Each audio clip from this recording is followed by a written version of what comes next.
Pas de ventilateur, pas de climatisation, pas même un frigo. Et pourtant, à 43 degrés Celsius, les Amish ne suffoquent pas.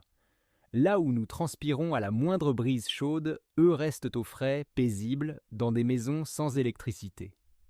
Comment est-ce possible? Quelle est cette sorcellerie ancestrale? C'est pourtant simple, les Amish vivent en harmonie avec les éléments. Et non contre eux, dans cette série en 3 parties, vous allez découvrir comment un peuple sans technologie moderne réussit à dominer la chaleur mieux que nos machines. Abonnez-vous si vous croyez que la simplicité est parfois plus puissante que le progrès. Les murs épais, la première barrière contre la chaleur. Imaginez une maison posée au milieu d'un champ, sans un seul fil électrique. Pas de climatiseur, pas de ventilateur, rien. Et pourtant, en y entrant, vous ressentez un souffle de fraîcheur inattendu. Dehors, le soleil cogne à plus de 40 degrés, mais dedans, il règne un calme étrange, une température douce, presque comme si l'été avait oublié d'y entrer. Le secret? Les murs? Pas des murs modernes en plaque-plâtre. Non, des murs épais, massifs, faits d'argile, de bois brut, de torchis, parfois même de pierre. Des matériaux bruts offerts par la terre elle-même. Chez les Amish, ces murs atteignent parfois 40 à 50 cm d'épaisseur. Ce n'est pas un hasard, ce n'est pas un style, c'est une science naturelle transmise sans diplôme. Ces murs ont une fonction vitale, ralentir le temps, car la chaleur, elle, est pressée. Elle veut entrer, brûler, dominer, mais les murs épais lui disent « non maintenant, plus tard ». Pendant la journée, ils absorbent lentement les rayons du soleil, comme une éponge absorbe l'eau goutte à goutte. Ils stockent cette chaleur en silence. Et quand vient le soir, quand l'air extérieur se rafraîchit, ils relâchent doucement ce qu'ils ont gardé. Le décalage thermique est leur arme. Résultat, à l'intérieur, il ne fait jamais aussi chaud que dehors, même en plein été. Ce principe est ancien, universel. Les anciens Grecs, les Berbères, les peuples du Moyen-Orient ou d'Amérique centrale l'utilisaient déjà. Plus les murs sont épais, plus la maison devient une forteresse contre la chaleur. Les Amish n'ont rien inventé, ils ont préservé ce savoir. Alors que le monde moderne empilait des couches d'isolants synthétiques, eux ont continué à faire confiance à la terre. À l'argile, à la logique du monde d'avant. Et c'est peut-être pour ça que ça fonctionne encore si bien aujourd'hui. Dans une maison Amish, il n'y a pas d'agression thermique. Le corps se repose, le silence vous entoure. On entend parfois juste le bois qui craque, doucement. Pas de bourdonnement de moteur, pas de machine à compenser l'inconfort. Rien, juste des murs et du bon sens. Des matériaux intelligents, choisis depuis des générations, adobé, argile, bois brut. Ces mots résonnent comme des échos d'un autre temps. Des matériaux simples, élémentaires, mais puissants. Ils ne sont pas là par hasard. Rien n'est choisi au hasard dans une maison Amish. Chaque poutre, chaque poignée de terre a une raison d'être. Pendant que le monde moderne bétonne, isole avec du plastique, ventile avec des machines bruyantes, les Amish, eux, reviennent à l'essentiel. La matière qui respire. Car oui, ces matériaux respirent. L'argile absorbe l'humidité et la relâche lentement.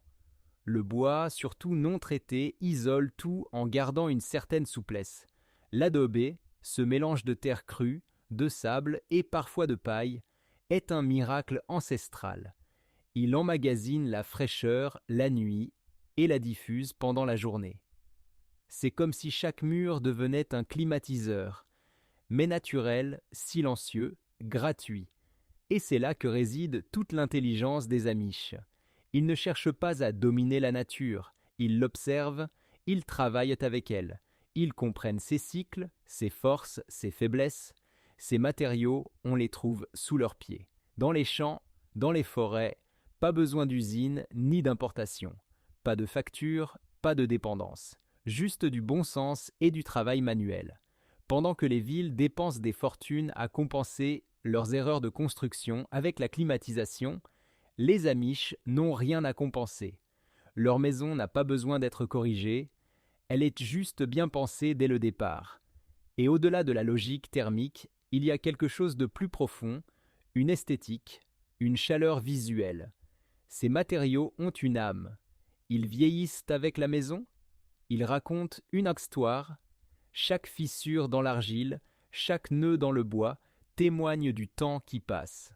Dans un monde de matériaux morts, les Amish construisent avec du vivant. Et ça fait toute la différence. Les plafonds hauts, une clim naturelle venue du sol, une règle simple enseignée dans toutes les écoles de physique, l'air chaud monte. Mais là où beaucoup oublient d'appliquer cette évidence dans la construction, les Amish, eux, s'en servent avec sagesse. Ils construisent des maisons au plafond haut, très haut parfois, presque disproportionné selon nos standards modernes, et pourtant, c'est là que réside l'un des secrets de leur confort. Imaginez une journée d'été. Le soleil tape sur le toit, l'air commence à se réchauffer. Dans une maison moderne, à plafond bas, cette chaleur descend lentement et vous enveloppe, vous suffoquez. Vous ouvrez les fenêtres, vous lancez le ventilateur, vous allumez la clim. Chez les Amish, rien de tout cela. L'air chaud monte et il monte loin. Les pièces à vivre, avec leur plafond à plus de 3 mètres, restent tempérées, agréables. C'est une climatisation sans moteur, sans bruit, sans coût. Et ce n'est pas un hasard. Ces hauteurs, pensées et mesurées permettent à la chaleur de s'accumuler là-haut, loin des corps, là où personne ne vit, là où personne ne dort. Le bas de la maison reste une zone de confort. Et il y a un autre avantage souvent oublié, la ventilation croisée. Avec des fenêtres positionnées stratégiquement en haut des murs, les Amish créent un flux d'air vertical. La chaleur monte, s'échappe doucement et une brise fraîche prend sa place. C'est un système passif, naturel, fluide. Et au-delà de la technique, il y a le ressenti. Ces plafonds hauts créent aussi une sensation d'espace, de liberté, d'ouverture. On respire mieux, on vit mieux. Chaque pièce semble plus vaste, plus calme, plus en paix. Pendant que les autres enferment leur confort dans des machines et des câbles, les Amish élèvent leur toit pour élever leur bien-être. C'est un choix simple mais brillant. Un rappel que la nature offre déjà tout ce qu'il faut si l'on sait écouter, une règle simple enseignée dans toutes les écoles de physique, l'air chaud monte.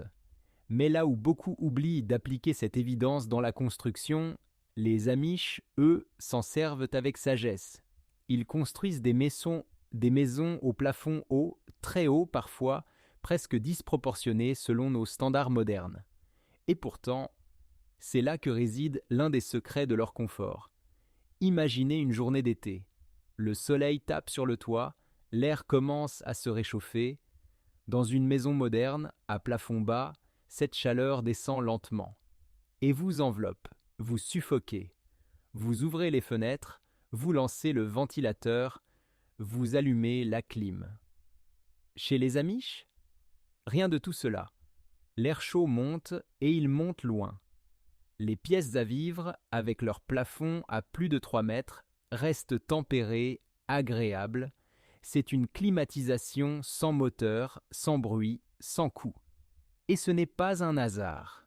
Ces hauteurs, pensées et mesurées, permettent à la chaleur de s'accumuler là-haut, loin des corps, là où personne ne vit, là où personne ne dort. Le bas de la maison reste une zone de confort. Et il y a un autre avantage souvent oublié, la ventilation croisée. Avec des fenêtres positionnées stratégiquement en haut des murs, les Amish créent un flux d'air vertical. La chaleur monte, s'échappe doucement, et une brise fraîche prend sa place. C'est un système passif, naturel, fluide. Et au-delà de la technique, il y a le ressenti. Ces plafonds hauts créent aussi une sensation d'espace, de liberté, d'ouverture. On respire mieux, on vit mieux. Chaque pièce semble plus vaste, plus calme, plus en paix. Pendant que les autres enferment leur confort dans des machines et des câbles, les Amish élèvent leur toit pour élever leur bien-être. C'est un choix simple mais brillant. Un rappel que la nature offre déjà tout ce qu'il faut si l'on sait écouter.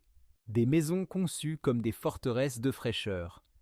Chez les Amish, rien n'est laissé au hasard. Chaque maison est pensée non pas contre la nature, mais avec elle. Ce ne sont pas de simples habitations, ce sont de véritables forteresses de fraîcheur. Tout commence dès la conception. L'orientation de la maison est choisie avec soin. Le soleil tape fort à l'ouest, alors ce côté est renforcé. Les pièces de vie sont souvent tournées vers le nord ou l'est pour profiter de la lumière sans subir la chaleur. Les fenêtres exposées au sud ou à l'ouest sont limitées, parfois plus petites, parfois protégées par des volets épais ou des avancées de toit. Les murs extérieurs côté soleil sont plus épais encore, comme un rempart silencieux contre l'assaut de l'après-midi brûlant. Tout cela forme un équilibre subtil, une mécanique douce où chaque matériau, chaque ouverture, chaque épaisseur a un rôle. Le jour, la maison se referme sur elle-même, gardant la fraîcheur emprisonnée dans ses murs comme un secret bien gardé. Le soir venu, quand le soleil se couche, elle s'ouvre, elle respire, un souffle lent, un échange d'air naturel, et la boucle recommence. Il n'y a ni interrupteur, ni télécommande, seulement le rythme du soleil, le bon sens, l'observation, et c'est là toute la beauté de leur système. Aucune technologie, aucun bruit, aucun coût. Juste une maison en symbiose avec son environnement. Imaginez un instant vivre dans une maison qui s'adapte chaque jour au climat, sans que vous n'ayez rien à faire. Une maison qui comprend l'été, qui l'affronte sans résistance, mais avec sagesse. C'est ça l'intelligence des anciens. Un savoir perdu dans le béton des villes modernes, mais toujours vivant, là où les traditions respirent encore. Dans la prochaine vidéo, découvrez pourquoi les arbres, les cuisines d'été et même les vêtements des Amish sont autant de moyens ingénieux de battre la chaleur sans électricité.